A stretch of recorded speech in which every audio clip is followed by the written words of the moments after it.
레위기는 뭘 담고 있냐면, 그래서 그렇게 거룩하게 살아가려면 어떤 무기들을 우리가 가지고 있어야 되는가를 크게 두 부분으로 설명해 줘요.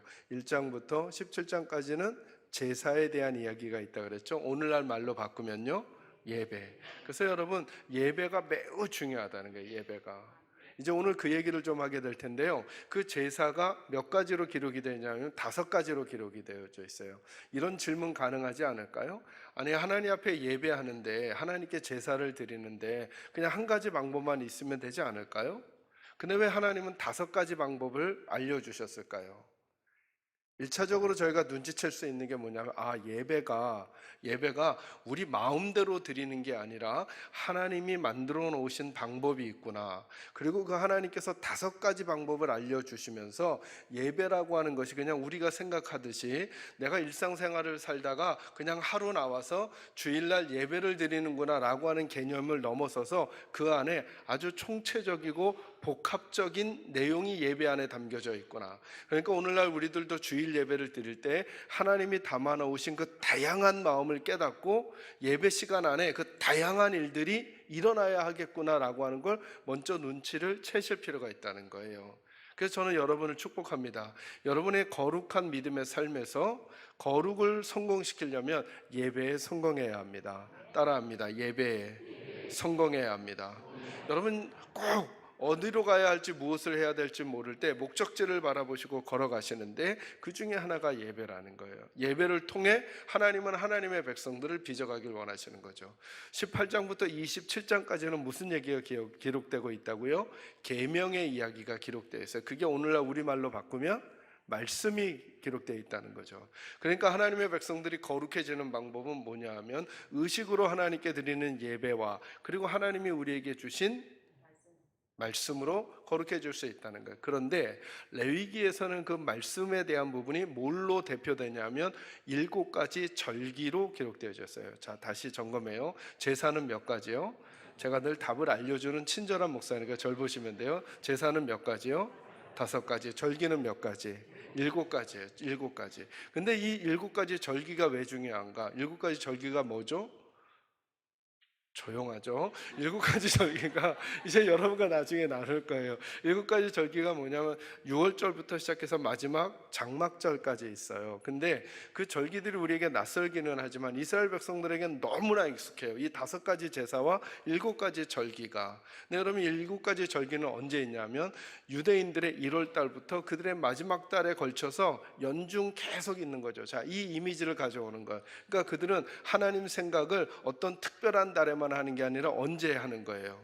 연중 내내 그들의 인생은 누구와 함께 살아가는 거예요? 하나님과 함께 살아가는 것.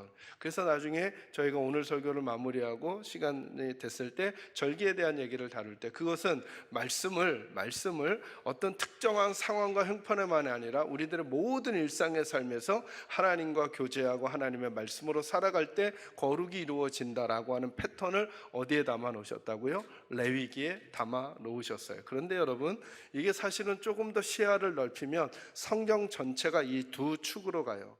여러분, 예배하는 자는 뭐와 뭐로 예배한다고요? 진리와 영으로. 영과 진리로 한다 그러죠. 영은 누구를 가리키실까요? 성령 하나님. 그러니까 성령 안에서 예배를 드리고, 또 하나 진리는 누구예요? 예수님이죠. 여러분, 진리 그러면 요한복음은 2가지를 겹쳐서 얘기해요. 하나는 예수님, 하나는 말씀. 그리고 성령 하나님은 하나님의 임재를 말하는 거예요. 예배는 하나님의 임재, 그리고 말씀은 하나님의 말씀. 이 축이 하나님의 백성들을 빚어가시는 하나님의 큰 틀이 성경 안에 담겨져 있는 거예요. 그게 레위기에서 구체적으로 보여주고 있는 거죠. 오늘은 제사에 대한 이야기를 나누려고 그래요. 자, 제사가 몇 가지라고요? 5가지. 그 5가지가 뭐죠? 자, 이제부터 시작할 거니까 모르셔도 돼요. 1장으로 오겠습니다. 자, 1장 1절부터 3절까지 다 같이 읽겠습니다. 시작. 여호와께서 해막에서 모세를 부르시고 그에게 말씀하여 이르시되 이스라엘 자손에게 말하여 이르라. 너희 중에 누구든지 여호와께 예물을 드리려거든 가축 중에서 소나 양으로 예물을 드릴지니라. 그 예물이 소의 뭐라고요? 번제. 따라합니다. 첫 번째 제사는 번제. 여러분 기억해 놓으세요. 번제. 자, 이 번제의 특징이 뭐냐면 우리 지난번에 계속 나눴어요. 하나님께 나아가는 자는 나 혼자 가면 된다 안 된다. 이 번제가 알려주는 게 뭐냐면 나 혼자 가면 된다 안 된다. 나로서는 안 되고 뭐가 필요하다. 나를 대신해 주는 대속 제물이 필요하다. 이게 번제가 가지고 있는 가장 강력한 메시지예요. 그러니까 여러분 예배를 나올 때 오늘도 지금도 빨리 점검하셔야 돼요. 오늘도 나로서는 안 돼요. 나로서는 안 돼요. 내가 누구여도 안 돼요. 내가 어떤 모습이어도 안 돼요. 나로서는 안 되고 나는 누군가를 데리고 나가야 돼요. 그 누군가가 누구예요? 흠없는 어린 양 예수님이신 거죠. 예수님과 함께 예배의 자리로 가는 거예요. 그래서 찬양도 예수님으로 하고 기도도 예수님으로 하고 예배도 예수님으로 드리는 거예요. 두 번째 제사가 뭔지 2장으로 와보시기 바랍니다. 2장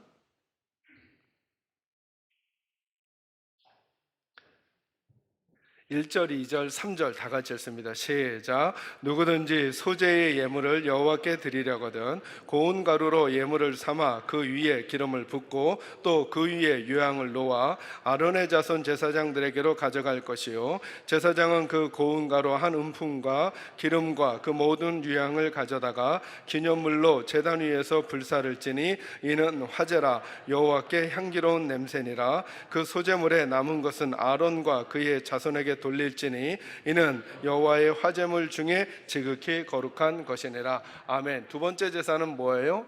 소제. 자, 헷갈리는 게 있어요. 자, 3부 예배 시간에만 제가 알려드릴 테니까 빨리 캐치해 놓으세요. 제사는 총 몇 가지? 5가지. 제사를 드리는 방법은 4가지. 들어보셨죠? 화제는 뭐 하는 걸까요? 제사를 태우는 걸 화제. 두 번째 거제라는 게 있어요. 듣고 잊어버리셔도 돼요. 거제는 뭘까요? 들어 올리는 거예요. 들어서 예배 제물을 드리. 이걸 거제. 세 번째는 요제. 요제는 뭐냐면 흔드는 거예요. 흔들어서 하나님께 드리는 방법이 있어요. 이걸 요제라 그래요. 네 번째는 뭘까요? 아시는 것처럼 눈을 막 굴리시면 안 되죠. 모르시면 제가 알려드려요. 전제는 뭐냐면 붓는 거예요. 자, 제사를 드리는 제사의 종류는 몇 가지? 5가지. 방법은 4가지. 방법은 한번 화제, 거제, 요제, 전제. 나중에 성경을 읽으시다 이렇게 나오면 이건 태운다는 뜻이구나, 이건 든다는 뜻이구나, 이건 흔든다는 뜻이구나, 이거는 붓는다는 뜻이구나 정도만 알고 넘어가시면 돼요. 자, 제사의 종류에는 첫 번째는 뭐라 그랬죠? 번제. 두 번째는 소제. 자, 소제가 뭐냐 하면 소제는 소자라고 하는 단어가 작다는 뜻이 아니라 힐 소자예요. 그러니까 곡식을 갈았을 때 색깔이 희니까 그 곡식으로 드린다는 뜻이에요. 이 소제는 뭐와 연결이 되는 거냐면 번제와 연결된다고 할 수 있어요. 여러분 기억나시나요? 자, 번제를 드릴 때 재정이 넉넉한, 경제력이 넉넉한 사람은 뭐로 드린다고요? 소로. 조금 부족한 사람은 양이나 염소로. 더 부족한 사람은 비둘기로. 그것도 없는 사람은 뭘로 드릴까요? 곡식으로. 그래서 이건 여러분 뭘 의미하는 걸까요? 누구도 누구 앞에 나와야 된다는 거예요. 하나님 앞에. 돈이 많은 사람도 돈이 없는 사람도 누구에게 나와야 된다는 거예요? 하나님 앞에 나와야 된다는 거예요. 많이 배운 자도 많이 배우지 못한 자도 꼭 누구 앞에는 나와야 된다는 거예요. 하나님 앞에. 높은 위치에 있는 사람도 그러지 못해 보이는 사람도 누구 앞에는 나와야 된다는 거예요? 하나님 앞에. 평안한 사람도 평안하지 않는 사람도 누구 앞에는 나와야 된다는 거예요? 여러분 이 말씀을 잘 생각해 보세요. 하나님은 기름진 소를 원하시는 게 아니죠. 왜요? 누구에게는 뭘 받으셔도 된다 그랬으니까. 작은 곡식 한 줌만 받으셔도 된다 그랬으니까. 그러니까 여러분 하나님의 마음을 이해하셔야죠. 하나님은 재물의 마음이 있는 거예요? 아니면 그 재물을 드리는 사람들이 마음이 있으신 거예요? 그죠? 여러분 가끔 우리는 이런 생각해요. 가끔 내가 삶이 좀 상황이 편안해지면 더 하나님께 자주 나가고 내가 삶이 더 평안해지면 하나님께 더 많이 헌신할 거야. 심지어 어떤 분은 그런 분도 제가 들어본 것 같아요. 예배 생활 잘 하시고 하나님 앞에 믿음 생활 하셔야죠. 목사님 제가 지은 죄가 많아서요. 이 죄 좀 해결하고 나가려고요. 죄가 해결되지 않아요, 여러분. 하나님이 이렇게 말씀하는 거예요. 어떤 상황을 상정해 놓고 그때 하나님께 나오라는 게 아니라 내가 지금 어떤 상황이든 어떤 형편이든 누구든 하나님께 나와야 한다는 거예요. 그죠? 역으로 들으면 누구든지 나올 수 있다는 거잖아요. 가난해도 나올 수 있고, 가진 게 없어도 나올 수 있고, 힘이 없어도 나올 수 있고, 하나님 앞에는 제한이 없다는 것을 번제와 소제가 알려주시는 거죠. 네, 여러분, 소제의 특징이 있어요. 여기 한번 읽어볼게요. 2장 11절 말씀부터 보세요. 같이 읽어요. 2장 11절 시작. 너희가 여호와께 드리는 모든 소제물에는 누룩을 넣지 말지니 너희가 누룩이나 꿀을 여호와께 화제로 드려 사르지 못할지니라. 아멘. 그런데 곡식으로 드리는 건 아주 간단할 줄 알았는데 그래도 거기에도 규칙이 있어요. 마음대로 드리는 게 아니라는 거예요. 뭔 넣지 말라고요? 누룩, 또 하나 꿀은 넣지 마. 이 두 가지 꼭 기억하고 있어야 되는 거예요. 하나님 앞에 소제물을 드리는데 뭐는 섞지 말라는 거예요? 누룩은 섞지 말고 뭐는 바르지 말라는 거예요? 꿀은. 여러분, 누룩의 기능이 뭐예요? 부풀리는 거죠. 부풀리는 거죠. 여러분, 기도할 때, 하나님 앞에 예배할 때, 나올 때 부풀리지 말아요. 우리가 기도의 함정에 빠진, 기도가 어려운 이유가 뭐냐 하면 또 하나 뭘 바르지 말라고요? 꿀 바르면 어떻게 돼요? 쓴 것도 달아지죠. 쓴 것도 달아지죠. 쓴 것도 달아지죠. 그러니까 하나님 앞에 기도할 때, 하나님 앞에 나올 때, 하나님 앞에 예배할 때 누룩 바르지 말고 꿀 바르지 말라는 거예요.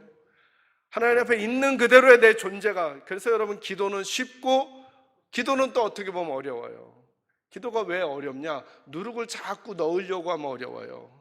어떤 단어를 쓸까? 어떤 화려한 성경 구절을 인용할까? 어떤 꿀을 바를까? 어떻게 유려하게 문장을 만들까? 이 생각하잖아요. 그러면 기도 못 하겠어요.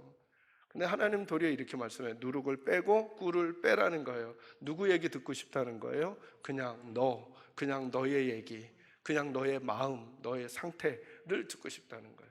하나님께 뭘 원하는데 여기다 꿀을 발라놨어요. 그래서 하나님이 자꾸 이 꿀 바른 걸로 설득하려는 거예요. 그러지 말라는 거예요. 이 꿀 바르기 전에 너의 존재 그 자체, 너의 성품 그 자체, 그 이야기 내가 듣고 싶다는 거예요. 저는 우리 성도들의 예배와 기도가 그렇게 되기를 바라요. 만약에 그렇게 생각하기 시작하면 기도는 어려운 게 아니죠. 지금 내 형편, 내 사정, 내 감정, 내 느낌을 있는 그대로 하나님 앞에 내어드리는 거죠. 그리고 그 하나님이 나를 받으시고 만지실 때 그때 변화가 일어나 더 나은 모습의 삶을 살아갈 수 있도록 하는 것, 그것이 소제에 담겨져 뭐죠. 근데 또 하나 말씀 볼까요? 12절부터 읽어요. 시작. 처음 익은 것으로는 그것을 여호와께 드릴지나 향기로운 냄새를 위하는 제단에 올리지 말지며. 13절. 내 모든 소제물에. 자, 아멘. 거기까지요. 자, 그러니까 세 가지 기억해야죠. 넣지 말아야 될 것은 누룩, 그리고 꿀. 넣어야 될 것은 소금. 소금의 기능은 뭘까요? 변하지 않게 하는 거죠. 상하지 않게 하는 거죠. 하나님 우리에게 변하지 않는 마음, 있는 그대로의 모습 원하신다는 마음을 소제에 담아 놓으신 거예요. 아무리 작은 예배도 소홀히 여기지 말라는 거잖아요. 그죠? 거창하게 소를 잡는 건 아니에요. 거창하게 양을 잡는 건 아니에요. 그러나 작은 곡식을 드릴 때라도 하나님은 거기 규칙을 넣으셨어요. 본질을. 그죠? 그러면서 하나님 우리를 받기를 원하셔요. 어떤 상황에 있든지. 나이가 어린 분도 하나님 만나셔야 돼요. 연세가 높으신 분도 하나님 만나셔야 돼요. 시간이 많이 남으신 분도 하나님 만나셔야 돼요. 시간이 많지 않은 분도 하나님 만나셔야 돼요. 그것이 지금 번제와 소제에 담겨져 있는 하나님의 마음임을 잊지 마시기를 주의 이름으로 축원합니다. 자, 세 번째 제사 보겠습니다. 3장 1절과 2절만 읽을게요. 읽습니다. 시작. 사람이 만일 화목제의 제물을 예물로 드리되 서로 드리려면 수컷이나 암컷이나 흠없는 것으로 여호와 앞에 드릴지니 그 예물의 머리에 안수하고 회막문에서 잡을 것이요 아론의 자손 제사장들은 그 피를 제단 사망에 뿌릴 것이며. 아멘. 아멘. 자, 이제 기억나시죠? 첫 번째 제사는 뭐였다고요? 번제. 두 번째는 소제. 세 번째는 화목제. 여기까지 아는 성도가 대한민국의 퍼센테이지로 따지면 10%가 안 될지도 몰라요. 그러니까 여러분 굉장히 많은 걸 알게 되신 거예요. 자, 세 번째 제사는 뭐라고요? 화목제. 자, 화목제의 특징은 뭐냐 하면 읽어가면 화목제가 거의 번제랑 비슷한 것 같아요. 양을 잡고 소를 잡고 하는 과정이 나타나요. 그런데 화목제가 조금 다른 특징이 있어요. 어딜 보시냐 하면 7장으로 한번 와보시기 바랍니다. 화목제는 어떨 때 드리는 제사인가? 7장 15절 16절 두 절을 읽습니다. 시작. 감사함으로 드리는 화목 제물의 고기는 드리는 그날에 먹을 것이요 조금이라도 이튿날 아침까지 두지 말 것이니라. 그러나 그의 예물의 제물이 서원이나 자원하는 것이면 그 제물을 드린 날에 먹을 것이요 그 남은 것은 이튿날에도 먹되. 아멘. 거기까지요. 자, 거기 보면 화목제는 언제 드리냐면 15절 처음에 보니까 뭐라 그래요? 뭐로 드리는 화목제물? 자, 세 가지예요. 기억해 놓으세요. 화목제는 첫째, 감사의 제목으로 드리는 거예요. 그걸 일컬어서 감사제라 그래요. 자, 화목제는 첫째 뭐로 드린다? 감사의 조건으로 하나님께 드릴 때. 두 번째는 뭘까요? 16절 보세요. 그러나 그의 예물의 제물이 뭐나? 서원으로 하나님께 드릴 수도 있다는 거예요. 그러니까 죄 문제 때문이 아니라 하나님과의 인격적인 관계 회복의 죄 문제 때문이 아니라 어떤 주제가 있을 때 감사의 주제가 있어요. 그러니까 예배 안에는 하나님께 감사하는 일이 있어야 된다는 거예요. 또 하나 어떤 제목이요? 서원. 서원은 뭐냐면 탄원하는 거예요. 서원은 하나님 앞에 내가 원하는 것들을 아뢰기 위하여 드리는 제물. 이게 서원 제물이에요. 그러니까 예배는 하나님께 드리는 부분이 있다는 거예요, 우리가. 그리고 세 번째는 뭐라고요? 자원. 그래서 화목제는 세 가지로 유형이 갈려요. 감사제, 서원제, 자원제. 또 하나 특징이 뭐냐면 여기 15절을 잘 보세요.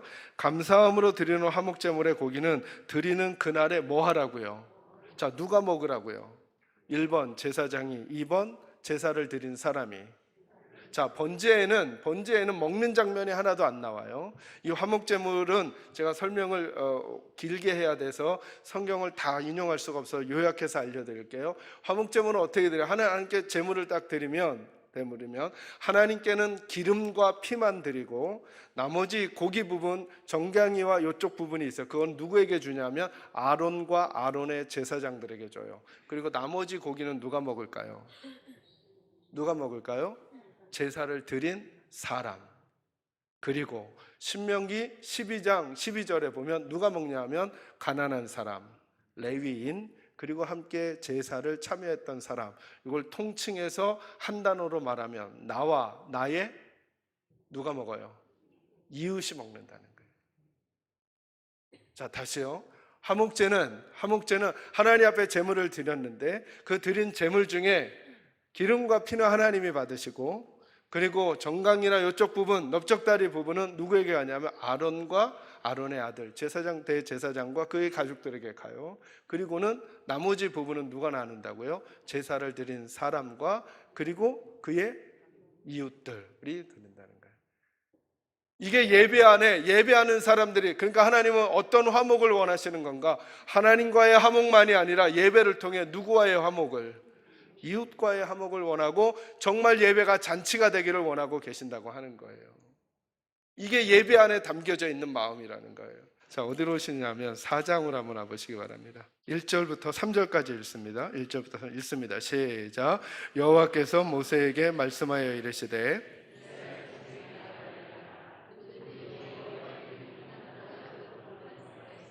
만일 기름 부음을 받은 제사장이 범죄하여 백성의 허물이 되었으면 그가 범한 죄로 말미암아 흠없는 수송아지로 속죄 제물을 삼아 여호와께 드릴지니. 아멘. 자, 네 번째 제사는 이거에 따라합니다. 속죄제. 저는 이 말씀이 우리 예배 가운데 매 주일마다 있어야 된다는 거예요. 그냥 하나님 내가 모르고 지은 죄까지 용서해 주세요, 이게 속죄제가 아니고 모르고 지었던 게 깨달아졌어요. 이것 때문에 그 상대방이 얼마나 아팠을까, 힘들었을까, 얼마나 괴로웠을까 가 깨달아지거든. 그것이 5년 뒤가 될 수 있고 10년 뒤가 될 수 있겠죠. 15년 뒤가 될 수 있겠죠. 아니면 죽음을 앞두고가 될 수 있겠죠. 그때 그 문제 가지고 누구 앞에 나가는 게 예배라고요? 하나님 앞에 나가는 게 예배고, 예배 안에 그 다양한 마음이 담겨져 있어야 한다는 거예요. 마지막 다섯 번째, 오늘 본문의 말씀에 기록되어져 있어요. 말씀 읽겠습니다. 1절부터 2절까지 말씀 같이 읽어요. 읽습니다. 시작. 여호와께서 모세에게 말씀하여 이르시되 누구든지 여호와께 신실하지 못하여 범죄하되 곧 이웃이 맡긴 물건이나 전당물을 속이거나 도둑질하거나 착취하고도 사실을 부인하거나. 자, 조금 구체적으로 내려오죠. 그러면서 제가 조금 더 읽어갈게요. 3절. 남의 이름 물건을 죽고도 사실을 부인하여 거짓 맹세하는 듯 사람이 이 모든 일 중에 하나라도 행하여 범죄하면 이는 죄를 범하였고 죄가 있는 자니 그 훔친 것이나 착취한 것이나 맡은 것이나 잃은 물건을 주운 것이나 그 거짓 맹세한 모든 물건을 돌려보내되 곧 그 본래 물건의 5분의 1을 더하여 돌려보낼 것이니 그 죄가 드러나는 날에 그 임자에게 줄 것이요. 그리고 나서 6절 보세요. 그는 또 무엇을 가져다가 속건 제물을 여호와께 가져갈지니. 다섯 번째 제사는 속건제예요. 따라합니다. 속건제. 자, 그러니까 이제 다섯 가지 다 알았죠? 다시 한번 합니다. 시작. 번제, 소제, 화목제, 속제제, 속건제. 자, 이 속건제는 어떤 거냐 하면 위에 설명이 되어 있듯이 우리가 남에게 피해를 준 거예요. 금전적인 아니면 어떤 것을 부당하게 착취해서 받게 된 거예요. 그래서 그렇게 깨닫지 못하다가 깨닫게 됐어요. 하나님 앞에 찔림이 커졌어요. 그러면 이 속건제의 특징은 뭐냐 하면 내가 100을 손해를 끼쳤으면 얼마를 가져다 주라는 거예요? 100을 주고 100의 5분의 1이니까 우리의 퍼센테이지로 따지면 20%를, 그러니까 몇 퍼센트를? 120%를 누구에게? 하나님께, 그 사람에게 가져다 주고 나서 누구에게 오라고요? 하나님께. 여러분 신약 성경 생각나는 거 없으세요? 하나님께 예물을 드리려다가 용서받아야 할 사람이 있거든. 어떻게 하라고요? 먼저 가서 화해하고 와서 예물을. 그 속건제의 의미죠. 그죠? 하나님이 이렇게 말씀하는 거죠. 내가 사람을 아프게 하고 힘들게 했거든. 먼저 누구에게? 그에게 가서. 여러분 왜 120%일까요? 100은 원래 원금, 20%는 이자. 이게 아니죠. 이게 아니고 100은 그가 손해보았던 그거, 20은요 내가 당신이 그거를 잃으면서 얼마나 마음이 아팠을까에 대한 내 마음의 보상을 주려고 하는 거예요. 이게 언제 일어나야 되는가? 예배. 그래야 하나님이 우리를 받으시는 거예요. 이 예배의 다섯 가지 의미가 저는 우리 사랑하는 계산제일교 식구들에게 잘 담겨져. 주일날 한 번의 예배 속에 하나님이 다섯 가지 마음을 담아 놓으신 거예요. 그래서 어찌 보면 예배는 그냥 내가 지금까지 살아온 나의 잘못을 예배 한 번 드리고 땡 하고 다시 출발하려는 게 아니라 그런 마치 하나님께서 지우개로 우리들의 적을만 지워주는 그런 게 아니라 하나님의 백성들이 얼마나 거룩하고 아름답게 살기를 원하시는지를 담아 놓으신, 그래서 기도와 찬양, 말씀과 예배를 통해 번제를 드리고 소제를 드리고 화목제를 드리고 속죄제를 드리고 속건제를 드리면서 거룩한 하나님의 백성의 자리를 회복해 가기를 원하셨던 아버지 하나님의 손길을 이 예배 시간에 경험하고 이 자리를 떠난 다음에 그 삶을 살아내기를 원하시는 하나님의 아름다운 꿈이 여기 담겨져 있어요. 근데 예배를 드리고 난 우리들에게 여전히 미움이, 여전히 절망이, 여전히 공격이, 여전히 날카로움이, 여전히 메마름이 있다고 한다면 하나님의 불이 우리를 태우지 않은, 예배했지만 예배가 아닌, 제물을 드렸지만 제물이 아닌. 그래서 여러분 나중에 예언서들을 읽어보면 하나님이 이렇게 말씀하세요. 누가 저 성전문을 닫아버렸으면 좋겠다. 나는 너희가 태우는 이 냄새가 아주 역겹고 지겹다. 이게 무슨 말이에요? 아무도 예배당에 못 오도록 막아버리고, 나는 너희들의 기도 소리가 역겹고, 나는 너희들의 찬양 소리가 역겹고, 너희들의 음성이 듣기도 싫어, 이 말이거든요. 왜요? 예배에 담으신 하나님의 마음은 다 나몰라라 하고, 그걸 그냥 나의 변명과 그냥 나의 근거를 만들려고 하는 하나의 도구로만 예배를 사용하니까, 그게 아니라 우리의 온 존재가 하나님 앞에 노출되어지고 예배와 기도, 찬양 말씀을 통해 새롭게 빚어지는 은혜가 저와 여러분의 예배 가운데 꼭 있어지기를 주의 이름으로 축원합니다.